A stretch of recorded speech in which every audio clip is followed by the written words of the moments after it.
ರಾಷ್ಟ್ರೀಯ ನೀತಿ, ರಾಷ್ಟ್ರೀಯ ಶಿಕ್ಷಣ ನೀತಿ ನಮಗೆ ಬರೆ ಎಳೆದಿದೆ. ರಾಷ್ಟ್ರೀಯ ಶಿಕ್ಷಣ ನೀತಿ ಕನ್ನಡವನ್ನು ಕೊಂದಾಕಿದ್ದಾರೆ. ರಾಷ್ಟ್ರೀಯ ಶಿಕ್ಷಣ ನೀತಿ ಪ್ರಾದೇಶಿಕ ಭಾಷೆಗಳನ್ನು ತುಳಿದಾಕಿದ್ದಾರೆ. ರಾಷ್ಟ್ರೀಯ ಶಿಕ್ಷಣ ನೀತಿ ಪ್ರಾದೇಶಿಕ ಭಾಷೆಗಳನ್ನು ಕಾಲು ಕಸಕ್ಕಿಂತ ಕಡಿಮೆ ಮಾಡಿದ್ದಾರೆ.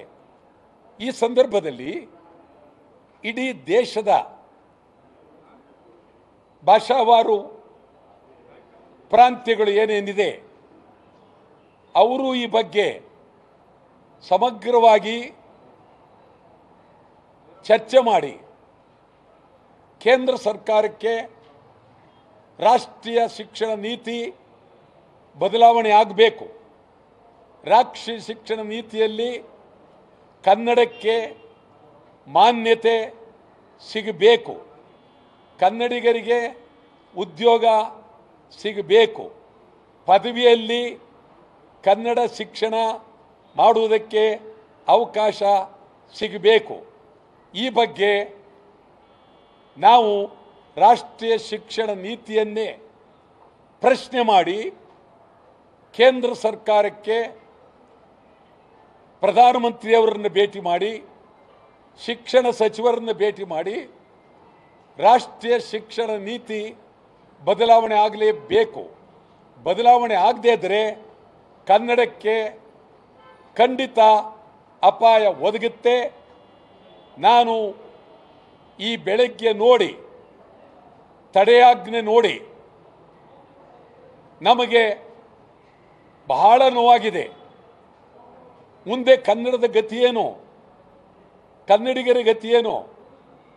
ಕರ್ನಾಟಕದಲ್ಲಿ ಒಂದು ಶಿಕ್ಷಣ ಕನ್ನಡ ಉದ್ಯೋಗ ನೀತಿ ಇಲ್ಲ. ಸರೋಜಿನಿ ಮಹಿಷಿ ವರದಿ ಗಾಳಿಗೋಯ್ತು. ಸರೋಜಿನಿ ಮಹಿಷಿಯವರು ಹೊರಟೋದ್ರು. ನಮಗೆ ಉದ್ಯೋಗ ನೀತಿ ಏನು? ಕನ್ನಡಿಗರಿಗೆ ಉದ್ಯೋಗ, ಕನ್ನಡ ಕಲ್ತಿರ್ತಾನೆ. ಮತ್ತು ಹೊರಗಡೆಯವ್ರಿಗೋಸ್ಕರ, ಹೊರಗಡೆಯಿಂದ ಬರೋರಿಗೋಸ್ಕರ ಪದವಿಯಲ್ಲಿ ಕನ್ನಡ ಕಡ್ಡಾಯ ಬೇಡ ಅಂತ ಹೇಳುವ ಮಾತಿದೆಯಲ್ಲ, ಇದು ಕರ್ನಾಟಕಕ್ಕೆ ಮಾರಕ. ಆ ದೃಷ್ಟಿಯಿಂದ ಸರ್ಕಾರ ತಕ್ಷಣ ಕೂಡಲೇ ಕಾರ್ಯೋನ್ಮುಖರಾಗಬೇಕು. ರಾಷ್ಟ್ರೀಯ ಶಿಕ್ಷಣ ನೀತಿಯನ್ನು ತಿರಸ್ಕಾರ ಮಾಡಬೇಕು.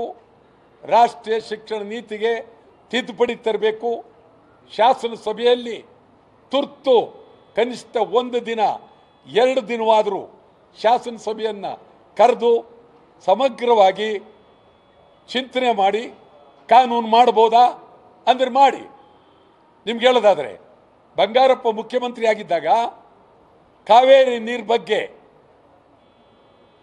ಒಂದು ಹನಿ ನೀರು ಬಿಡೋದಿಲ್ಲ ಅಂತ ಹೇಳಿ ಇದೇ ಶಾಸನ ಸಭೆಯಲ್ಲಿ ಒಂದು ಕಾನೂನು ಮಾಡಿದ್ರು. ಆಮೇಲೆ ಮುಂದೆ ಏನಾಯಿತು ಬಿಡ್ತು ಅವಿಚಾರ ಬೇರೆ.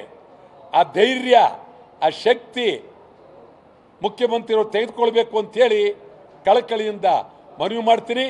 ಕರ್ನಾಟಕ ರಾಜ್ಯದ ಎಲ್ಲ ಕನ್ನಡ ಪರ ಸಂಘಟನೆಗಳು, ಕನ್ನಡದ ಅಭಿಮಾನಿಗಳು ರಾಷ್ಟ್ರೀಯ ಶಿಕ್ಷಣ ನೀತಿಯ ವಿರುದ್ಧ ಧ್ವನಿ ಎತ್ತಬೇಕು, ಕನ್ನಡವನ್ನು ಉಳಿಸಬೇಕು.